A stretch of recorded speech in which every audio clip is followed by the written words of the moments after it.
Yes, I do. I studied philosophy and political science. I Oh, wasn't Schachter, let me cognizant do that that. there was an art world. I went to a lot of museums when I was in university in Washington, and I naively thought that art went from the studio of an artist directly into a museum because I simply wasn't exposed to any of it. And a friend of mine dragged me to the estate sale at Sotheby's of Andy Warhol. And for me, it was a revelation. At that point in my life, I was in my 20s.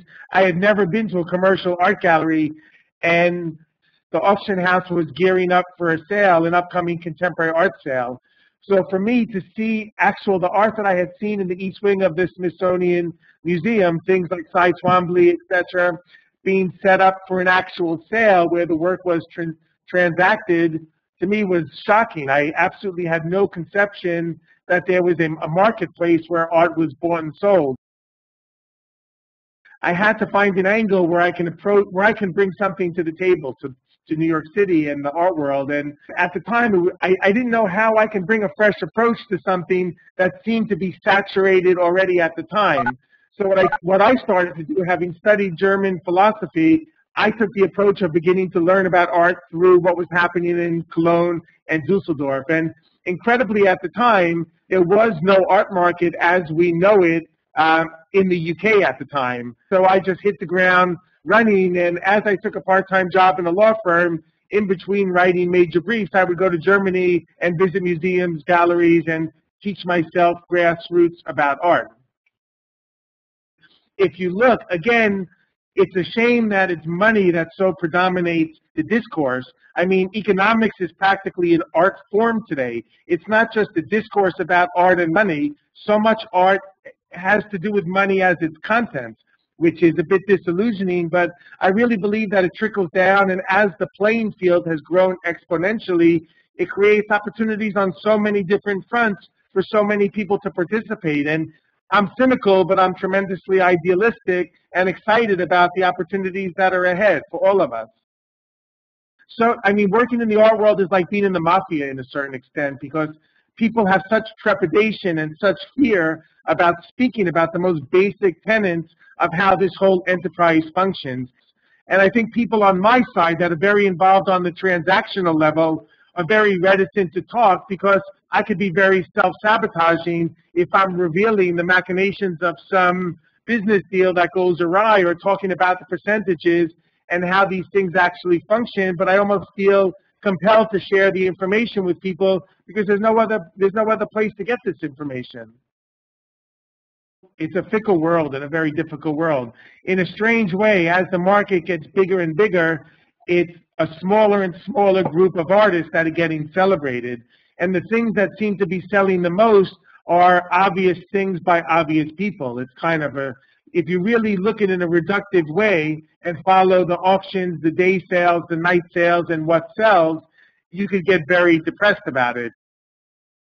No one's really cracked art and the internet. There's not one predominating website or platform on the internet where people can use. I think it's a relentless pushing and pushing and pushing, whether it's publishing your own little magazines or staging. I mean, I staged my own exhibitions for 15 years, literally trading things for spaces in the most basic and grassroots way, where I myself sat the gallery for 10 to 12 hours a day for 7 days a week, until I got to the point where I learned another skill that would afford me the opportunity to do some of the more interesting aspects, I feel, of what it is that I'm doing. I mean, it's incredible, just from something as stupid as you could say as Facebook, which my kids stuck me on in 2008, and I must have received about 5 or more writing opportunities in very credible newspapers and magazines, not to mention a couple of sales that have come through the constant blogging and exposure that you can achieve on something as simple as Facebook. So you can't underestimate these types of vehicles to continue to push and make work and have it exposed in such a fashion. I always believe in quality, that quality overrides everything. And if you do good art, good projects, and really I just believe in doing projects that engage myself, that I hope and trust that others will be interested in. And again, as an artist trying to get started and trying to create a market, creating a market is probably one of the most, it's harder than inventing the wheel. It's almost a near impossible task today because of the narrow-mindedness of people that are playing the auction game and the money game in art. I mean, the actual process of making art, caring about it, exhibiting it, and writing about it is something that's entirely different from this whole universe of kids that you see at auction today from 25 to 50 years old, selling from $50,000 to $5 million.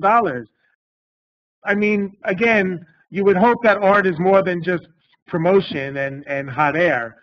Underlying all of this stuff, you have to, I mean, I would always say that it's easier to sell the 1,237th spot painting by Damien Hirst than it is to sell an unknown masterpiece for $5,000. Again, like anything, it's a very, very hard thing to do, is to get a market moving. So the main ingredient is exposure. It has to get seen. There has to be a critical response. The internet really is a democratizing factor. And even though, like I said, there's not one great portal for art to disseminate art or communicate about art, these things really can make a difference. And I'm hopeful that in the next 5 years, something's going to explode on the internet front that's going to give people an incredible new way to present their work to the widest international group of people possible. Sadly, so much art today is about the fabrication qualities, the production finish, and using new video technologies or computer technologies. So, I mean, there's always a conceptual underpinning to art. Even a beautiful painting of a flower has some meaning of life or death or whatever. So I don't think art has lost its meaning. I just think that art is a little bit lost in a sea of money obsession. You find a collector who's never resold something on a certain level, you could put them in a vitrine in a natural history museum. Collectors really don't even exist the way they used to exist. Now you have these idiots falling over each other at an art fair, buying art using their ear instead of their eyes, and making their mind up in a fraction of a second. Art is about learning, and it's a lifelong process of teaching yourself. And when it takes on the characteristics of a commodities trading floor, you're bound to lose something.